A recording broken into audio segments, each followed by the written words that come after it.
Nance, this is a perfect Plymouth day, isn't it? Stunning, beautiful. There's no better place than on the Hoe. There's Smeaton's Tower, the sun's shining, looking at the water.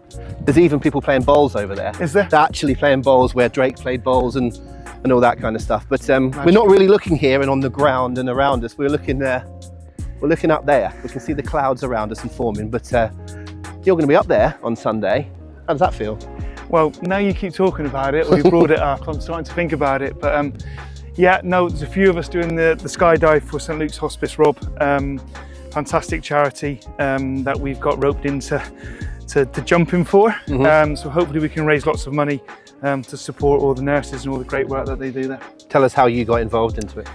Yeah, so one of the nurses, Debbie Hutchinson, who's fantastic, she got in touch with me and asked would I come and visit a few Argyle fans that were in their care, which of course I was proud and privileged to do so, and it just spiraled from there really. So I've been lucky enough to witness the work that they do, not only for the patients but for the families of the patients, and yeah, it's really touching and humbling really. So I wanted to do something to support them, to make their work better.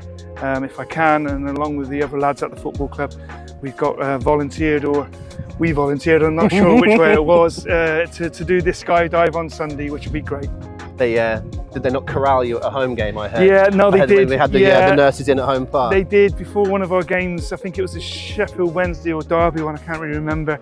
It was St Luke's Hospice Day, and all the nurses were there in their purple t-shirts and went to say hello. And before I knew it, after they'd had a day of enjoying themselves in Club Argyle, I got volunteered or stuck my hand up and said that I'll do the Skydive, which, listen, I'm proud and privileged to do. And if, like I said, if we can raise awareness for the work they do and raise some much needed money to help them, then it's nothing, is it? That's absolutely right. Now, you said you're not doing it on your own, there's a few others doing it with you. So what we'll do now is we'll have a quick chat with a couple of those that are jumping out of the plane with Nance, then we'll be back in a sec. Chris, let's go back to the very start of this. How has this come about? How have you agreed to jump out of a plane to St Luke's Hospice? Well, I'm firmly blaming Classic Builders, our front of shirt sponsor this season. They're a wonderful support to a number of charities locally. But in this instance with St Luke's, and they've already done a number of things this season with St Luke's to support them and raise critical funds for them. But Fred Benetton, one of the owners of Classic Builders, has been involved with a few of us over the season and has forced some of us to partake in this activity. So we're looking forward to it. I don't like the word forced. Persuaded. Is that fair? Maybe persuaded, but it took him about 6 seconds. I just could not say no to it. He's very persuasive. Persuasive with some force, by the sound of it, if we compare it to the two. Chris, you're Pilgrim Pete's best friend, I understand. Absolutely. Has Pete had a word with you? Not that he's a very talkative soul, but has he had a word with you to try and... did he have to talk you into it? Yeah, I think I took a lot of persuading, not just from Pete, but also similar vein with Fred. And yeah, he it's one of those phone calls that after I put the phone down, I thought, what have I committed to here? So yeah.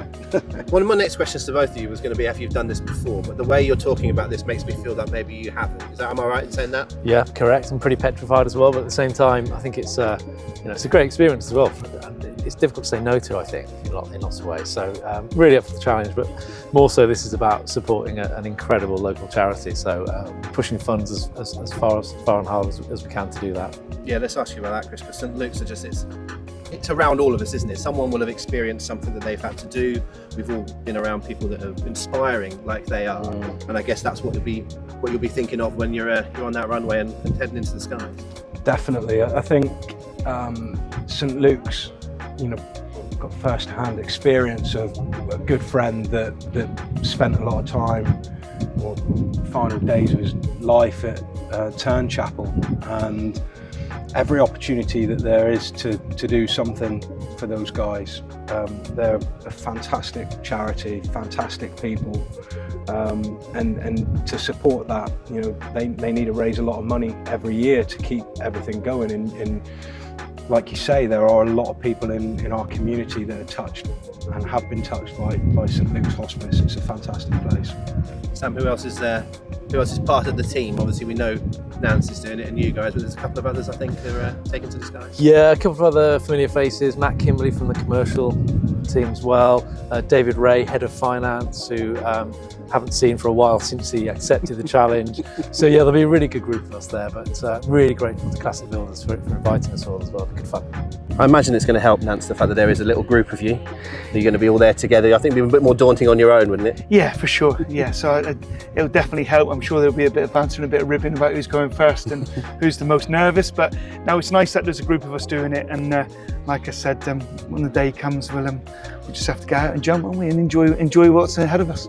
Well, hopefully at this moment we'll put a little thing on the screen where people can come and can donate. Yeah. Obviously it's a great cause and so forth. I was looking through the donations earlier on and really warmed my heart to see donations from former Argyle players and things like that have put a few quid in. It's that's lovely to see. Yeah, no, it's great. I'm not sure if it's for St Luke's Hospice or they want to see me jump out of the plane and really scared, but I'm sure it is for St Luke's Hospice. And you know, if anybody can contribute, however small, we'll be really grateful. We're trying to get over £5,000. I think we've got about £900 to go. So any contribution will be really welcomed. And like I said, for the work that the nurses do at St Luke's, it's a small token, really. I've already mentioned it to Chris and Sam, but it's something that will touch us all at some point, won't it? People have got those stories, and I think none more in our forefront than our old mate Gordon Sparks. And he'll be with you on that jump. Yeah, for sure. I mean, Sparksy obviously was well known and a huge Argyle icon. So I know the care that he received and the care that his family received from St Luke's was invaluable to them all. So again, the work they do is remarkable, really, and I've been fortunate to witness the staff do that. And it's a small token, really, just to see if we can raise some cash to highlight the work they do. I've got some little bit of bad news for you. We're going to be there. What for? We're going to bring the cameras again because I want to see you just before, just after. Really? See how you're feeling. Why does everyone want to see me jump out of a plane? No, I don't want to. No, I want to see you land. Oh, okay. I want to see you land, Safely. and I also mainly want to see all that money coming in for St Luke's. But listen, all the best. Thank you. Good luck. We're proud of you doing it. No, appreciate that. We'll have a great time on Sunday. Thank you.